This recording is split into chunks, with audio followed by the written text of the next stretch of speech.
All right. Well, welcome to our monthly webinar. My name is Andrea. I am with Minoria, and we are a company that's truly interested in helping disadvantaged businesses with any resources, and we try to foster the growth of these disadvantaged businesses to enable them and empower them to have other procurement opportunities and grow. On today's webinar, we're going to be talking about how to develop a powerful capability statement. And we're going to understand what a capability statement is, and just to show the overview of the webinar. We're going to be talking about what a capability statement is. It's also known as a statement of qualifications. And we're going to go through the importance of these statements. We're going to talk about agencies and organizations that request these capability statements, the content and key elements that we need to address on these capability statements. So what a capability statement is it's a 1 or a 2-page max document of your business competencies. It provides specific information that conveys how you can do business with the person or the organization you're targeting. A powerful capability statement should have or should serve and convey it should serve as a door opener for opportunities. And it'll give you access to decision makers. It'll provide you, in your capability statement, you will provide the existing qualifications, the past performance. It should convey your company's true capacity. And all of this information is for your targeted agency or client to understand and make a good connection to where you need to go or who you need to talk to. And that's why it's a good access for decision makers. So let's talk about the agencies and the organizations that usually ask about these companies or ask about these capability statements. But before, we want to understand the ultimate purpose of a capability statement. And this capability statement serves as an effective marketing tool for your company. So so the ultimate purpose is basically to stand out, set yourself apart of competitors. So this your organization needs to do their research, and you need to be strategic to be able to have a successful marketing tool such as the capability statement.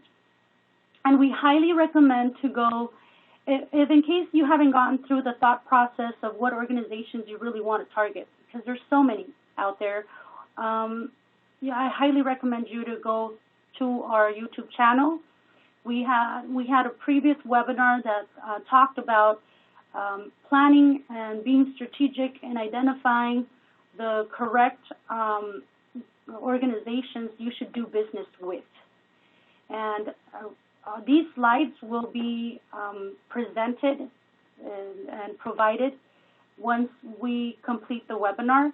We'll send an email hyperlinked so you can go into the hyperlinks and access videos or resources we have available.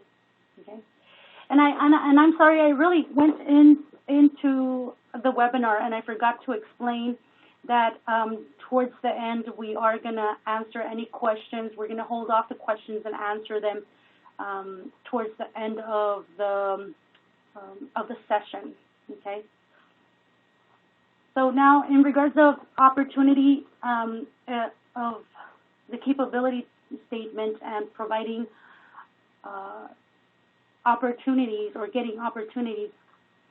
When you build a capability statement, you're literally building an effective branding tool.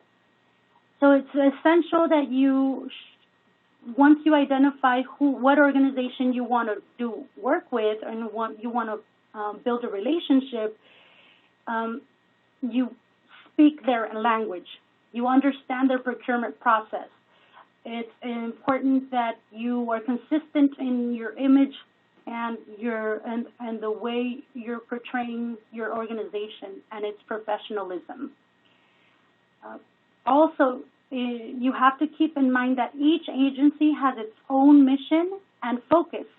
So it's important to understand what their mission and focus is. And like I mentioned, speaking their own language, for example, in the federal arena, there's much differences in regards of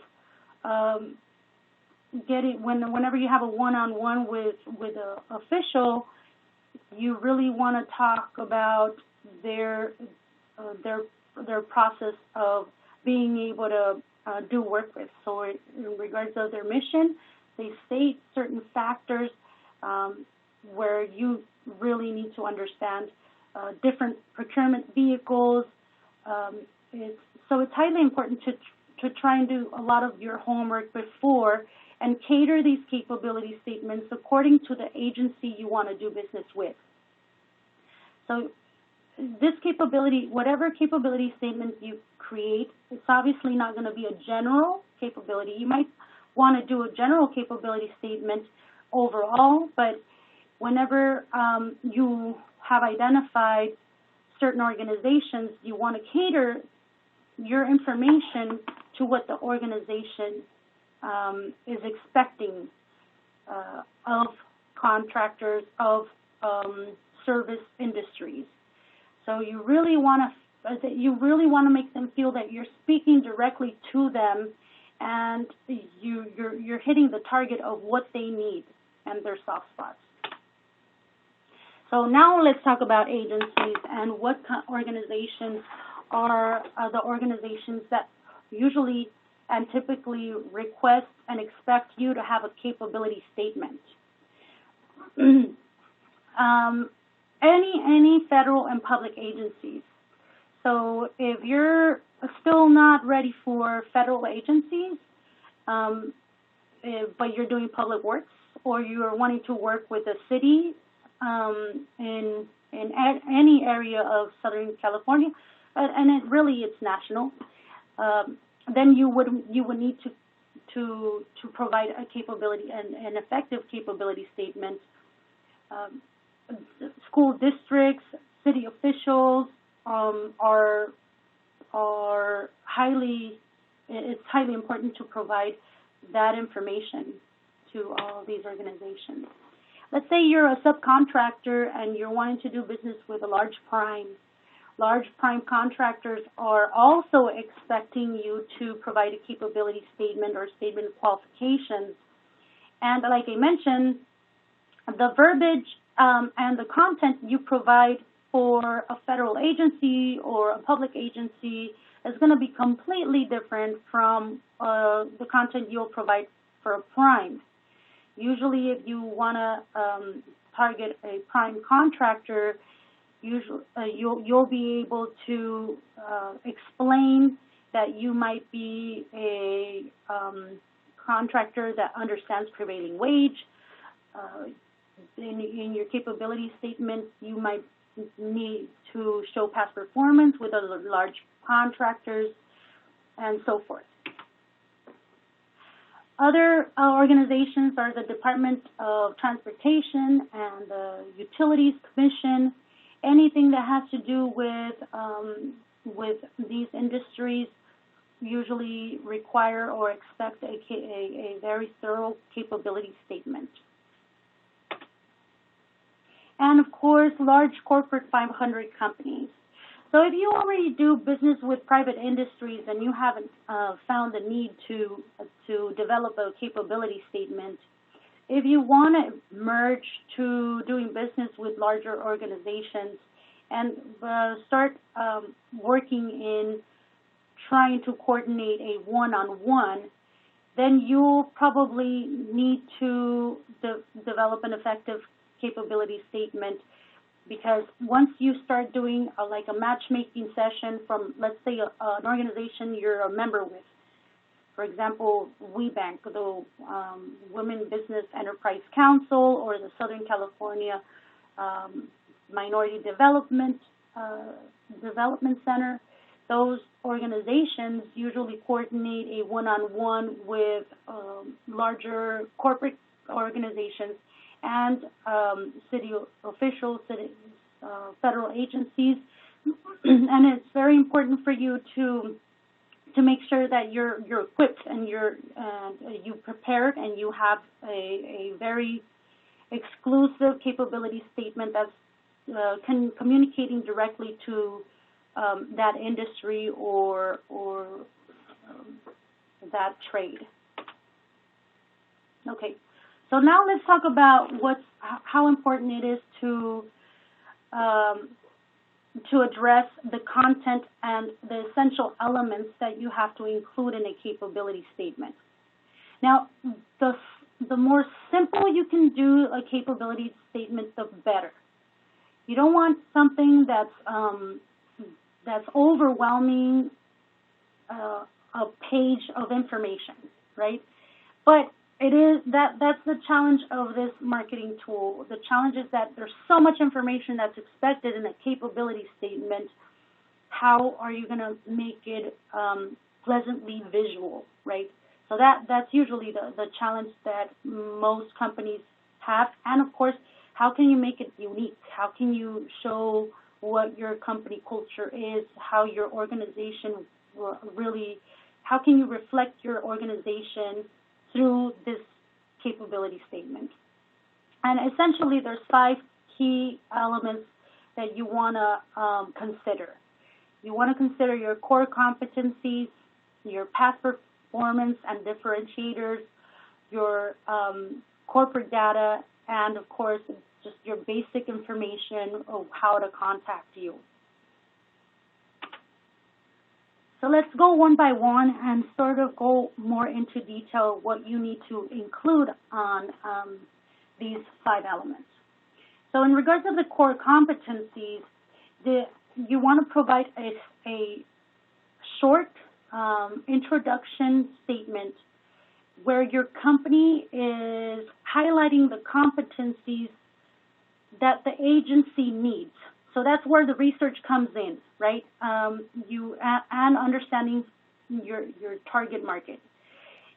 If there's a need for, let's say, a particular construction company that you have to be skillful in welding or certified, and you have that particular experience, then you definitely need to include it in your core competencies.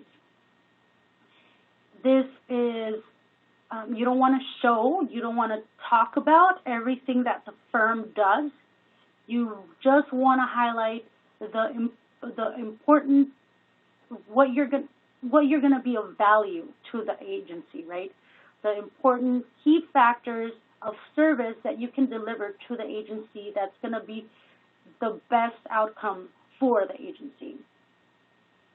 Now, in regards to past performance, you want to be able to identify what past performance relates to potential projects that you're going to get from these agencies. So if you already have some past performance, let's say you're trying to work with the city officials, right? So you want to do business with the city of Los Angeles, or you want to do business with the city of Long Beach.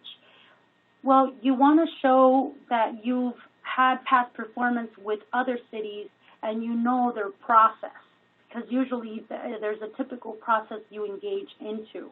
Or let's say you're doing business with a school district and you did a prior retrofit. Then you definitely want to include your past performance of those those projects that you did with other school districts.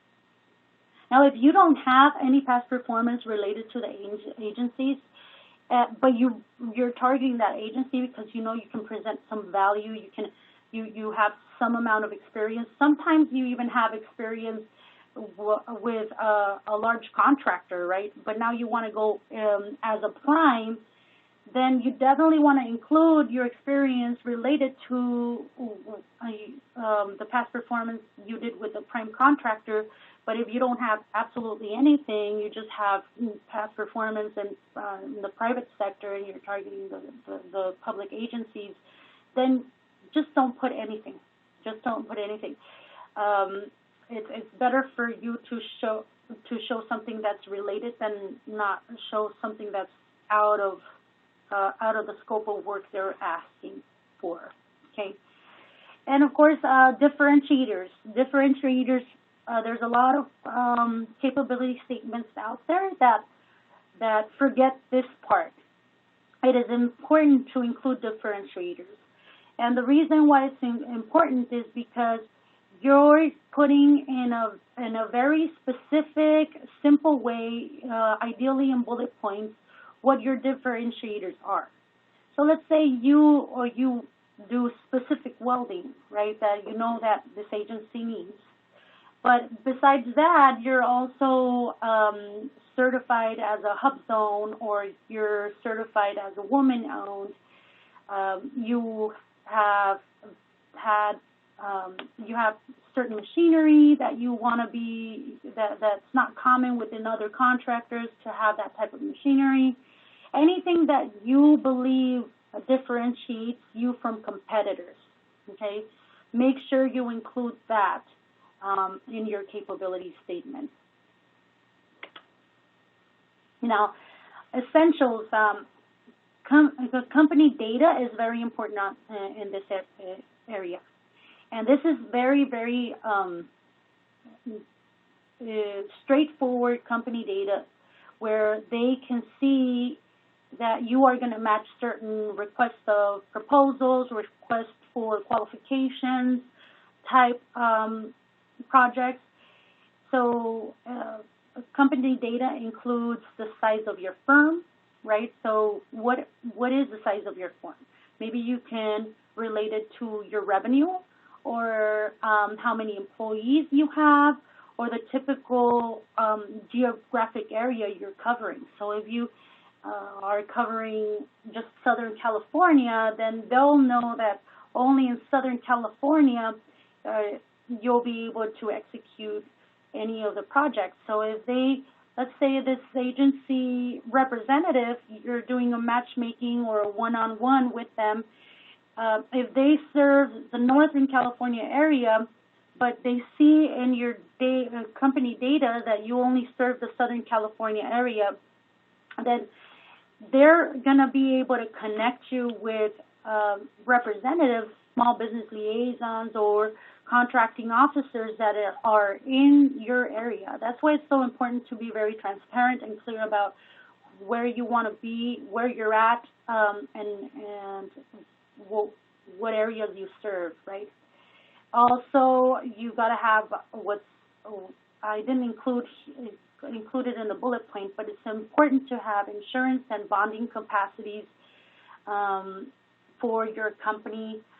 You also want to include your DUNS number, your NAICS codes. In regards of the NAICS codes, I highly encourage you to include a description, because sometimes it's hard to remember so many codes by heart, right? So if you provide a certain description where it says you're a B licensed contractor, commercial construction, as a description right after the NAICS codes, it's very convenient.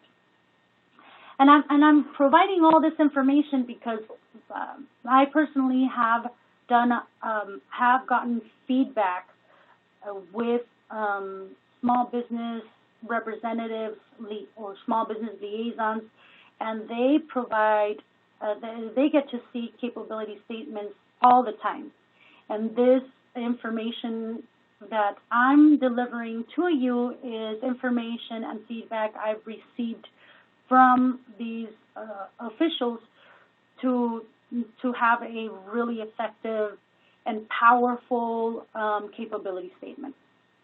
You also want to include cage codes, your accessibility of receiving payment.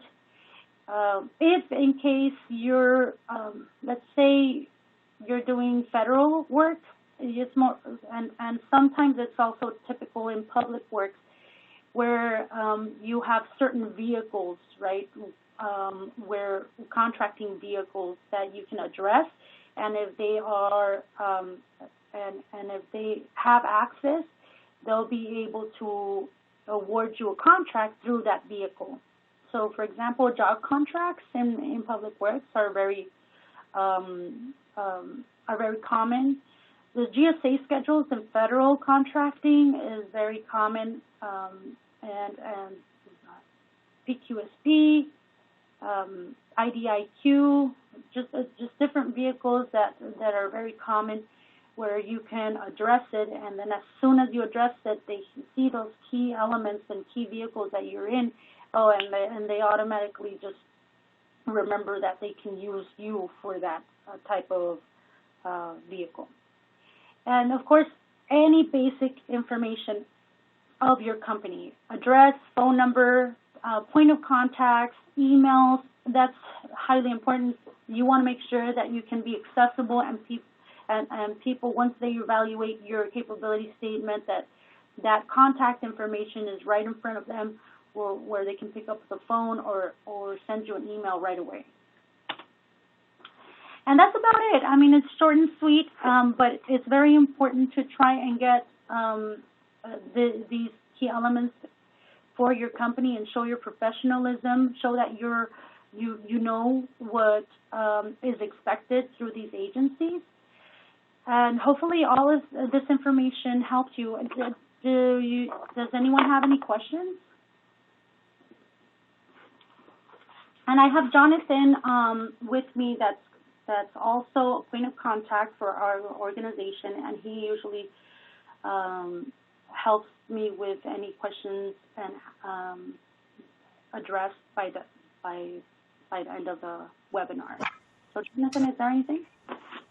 Yes, ma'am. Good afternoon, guys. So we have one question from Ms. Hillary Archia, and the question is, I'm a young company with very little company experience. What is the best way to include experience in the capability statement that includes professional and company experience? Also, how much details of projects should I include in a capability statement? Okay. All right. So can you address the first question, and we'll go question by question, because I don't want to shortcut you of your answer. So what is the first question again, Jonathan? I would say both questions, it's a two-part question, but they both relate to each other. Essentially, they're asking how much detail should they include as a young company in their capability statement, and how much of that detail should include their professional and company experience. Okay. So the detail, I believe I addressed that. Maybe I addressed it a little after you addressed that question. But yeah, all the detail that you can provide, that you can provide that's related to the agency you're targeting, or the industry you're targeting.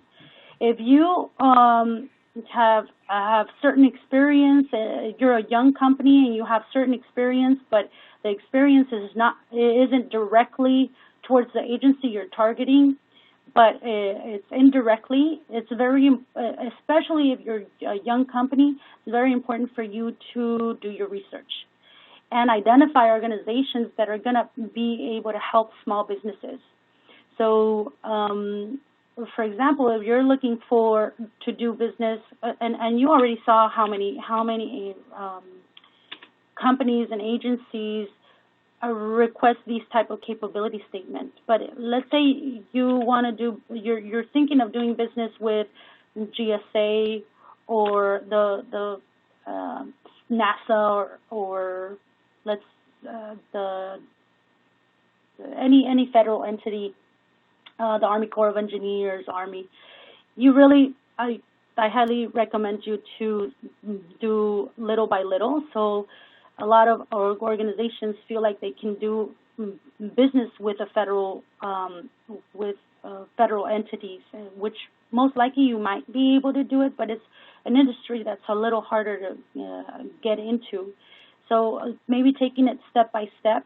For example, the LA County and the Department of General Services for the state, they are, and this is just an example. If you do your homework, there's a really easy process to get certified as a small business enterprise, and if you get certified, there you have so many advantages, and they have a lot of outreach for small businesses.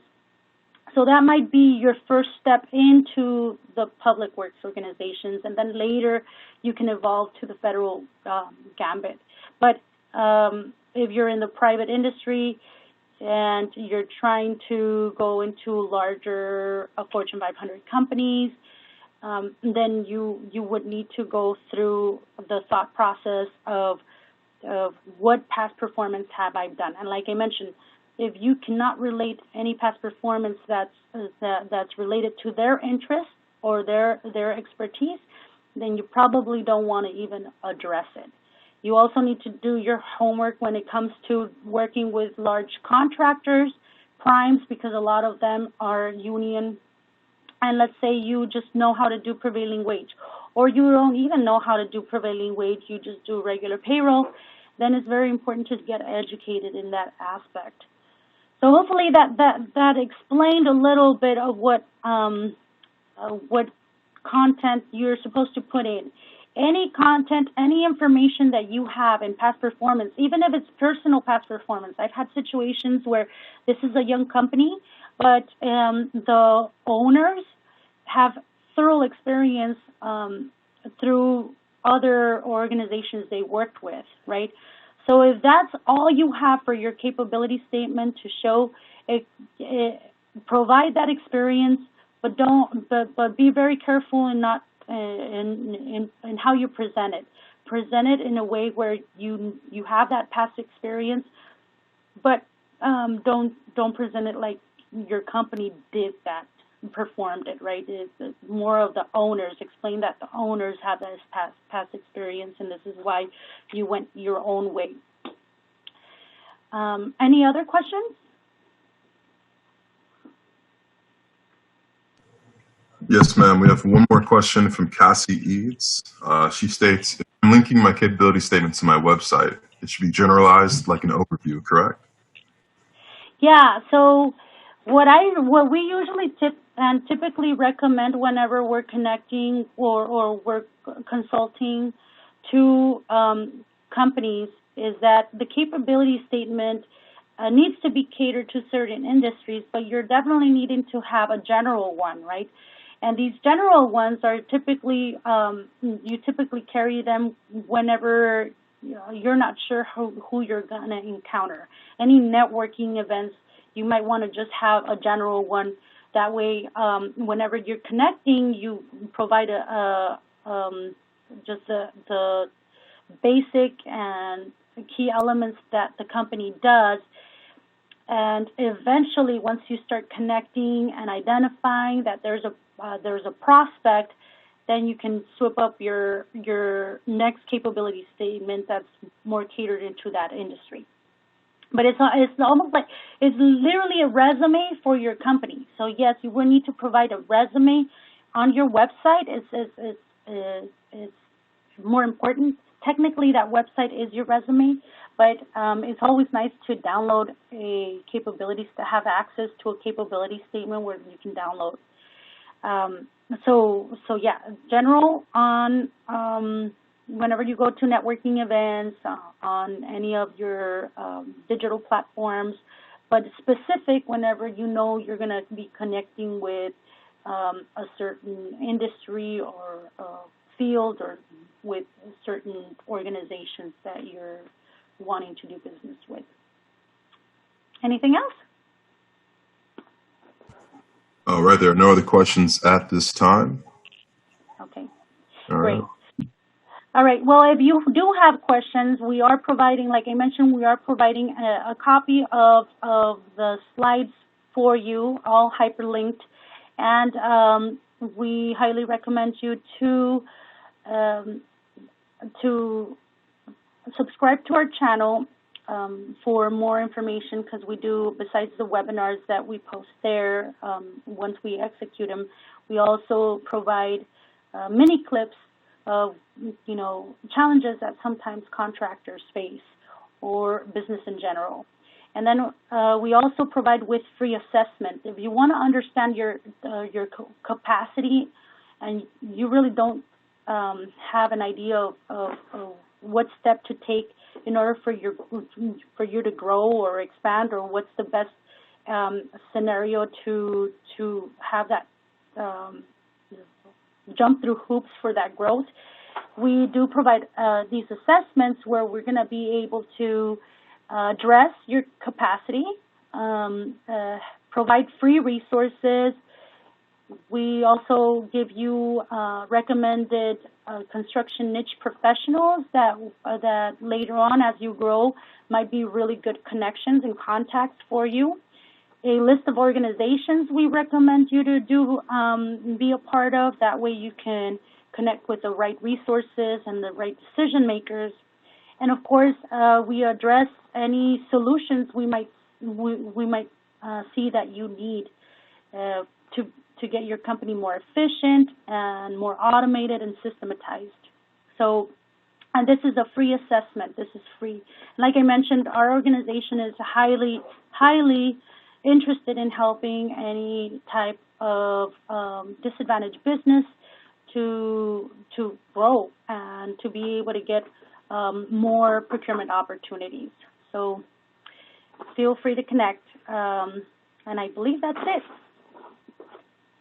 Thank you guys for participating, and we'll see you next month.